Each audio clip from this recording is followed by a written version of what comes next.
Hi, welcome to valuationpodcast.com, a podcast and video series about all things related to business and valuation. My name is Melissa Gragg, and I provide divorce, mediation, and valuation services in St. Louis, Missouri. Today, we'll discuss business value drivers with John Warilow. He is the founder of the Value Builder System, which is a practice management software for business advisors. And he has a best-selling book called Built to Sell, Creating a Business That Can Thrive Without You. It was recognized by both Fortune and Inc. magazine as one of the best business books and has been translated into 12 languages. He's also written a few more books that we'll talk to you later about. But prior to founding the Value Builder System, he started and exited 4 different companies, including one acquired by a public company. He lives with his family in Toronto, and you can follow him by signing up at builttosell.com. He also has a podcast, and we'll talk more about that as well. So any last parting kind of thoughts on what people should do? And then I want you to tell us a little bit more about the Value Builder System. Yeah, no, I think you've encapsulated it really well. I think creating a business that can thrive without you is a sellable asset, gives you the ultimate poker hand in the game of life. I mean, you could sell it for the highest bidder and walk away. You could bring in an investor and sell half of it or a third of it or a quarter. You could bring in a manager to run it and just treat it as an asset. You could bring in a chief operating officer and just do the strategic stuff, the stuff that you like, and let all the other stuff go to the COO. All of this is possible if you create it so that it can thrive without you. And so I think that's the kind of culminating idea that hopefully people take away from this show. And working in the system that we're going to talk about right now is sometimes it does require working with other professionals and business advisors Sure. to figure out how to do that recurring revenue, right? Because a lot of us are in the find the customer, charge the customer, leave the customer, find the customer, charge the customer, leave the customer. But there's a lot of times where there could be residual, like for the valuation world. I have a lot of companies that just do valuations every year. Sure. And it's the metric that they use.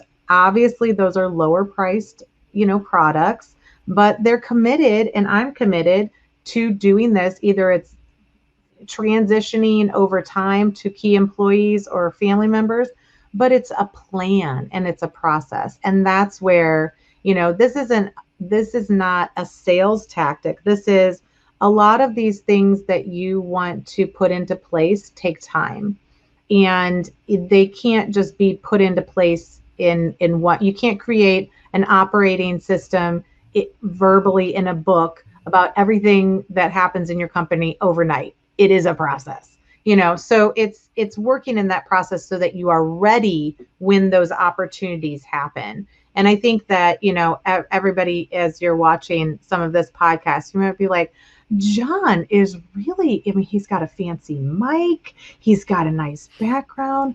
Well, one thing that you may not know about John is that he is actually the host of Built to Sell Radio, which is a podcast, and it's ranked by Forbes as one of the world's 10 best podcasts for business owners. So I encourage you to also take a look at that. I think we have a couple things. You can reach out to John directly, but a couple other things. So in 2015, he first wrote Built to Sell, so create a business that can thrive without you, that we talked about. But then he wrote another best-selling book, which is The Automatic Customer, and how do you create a subscription business in any industry, which I think is very key. Subscription-based businesses actually get bought based on revenue and multiples of revenue. So this is a good kind of process. He also created another book, which was The Art of Selling Your Business, Winning Strategies and Secret Hacks for Exiting at the Top. And so the thing that I want to talk a little bit about now, though, is the Value Builder System, because this is a system that a company could come to you and utilize, for their own business. But really, it's for advisors to start to help business owners create what, right? What are people going to come and develop in this value builders? Like, what does this do, John? Come on, Yeah. let us know. Yeah.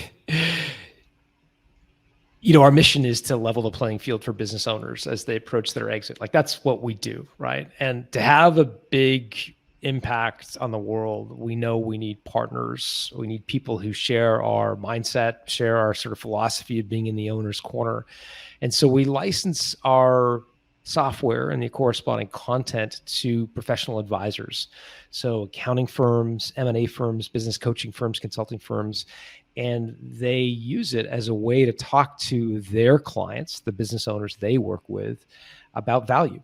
And some of them choose to coach the owner on how to improve their value, and we've got a tool for that. Others just use it as a conversation starter to try to get the owner to really understand what drives value in a company and some of the things we talked about, like their psychological readiness to exit.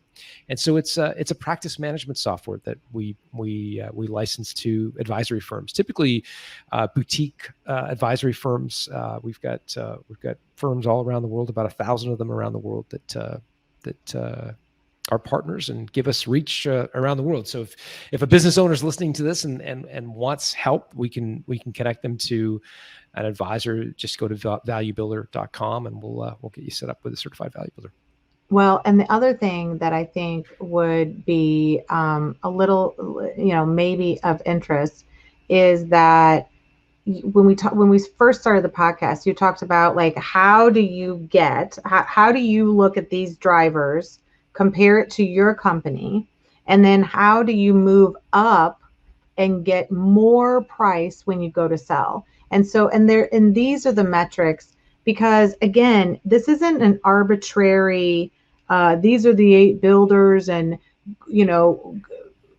rate this from 1 to 5. This is a culmination of what people in the industry have seen results in higher earnings, because a higher price, because intellectually and logically it makes sense.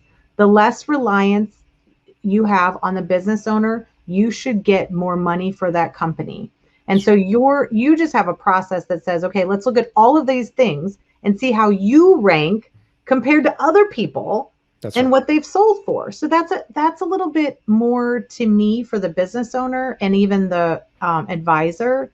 That is getting deeper into this story that, quite frankly, a lot of times the deals that I've seen crater is because they didn't get very deep in the story.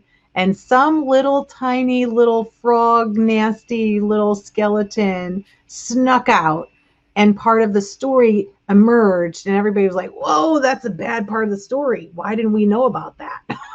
And it craters a deal. So I think that getting into the depths of the story, a lot of times business owners don't know what could crater a deal. And we need to get deeper so that we can help you get to that point. And this kind of tool helps us.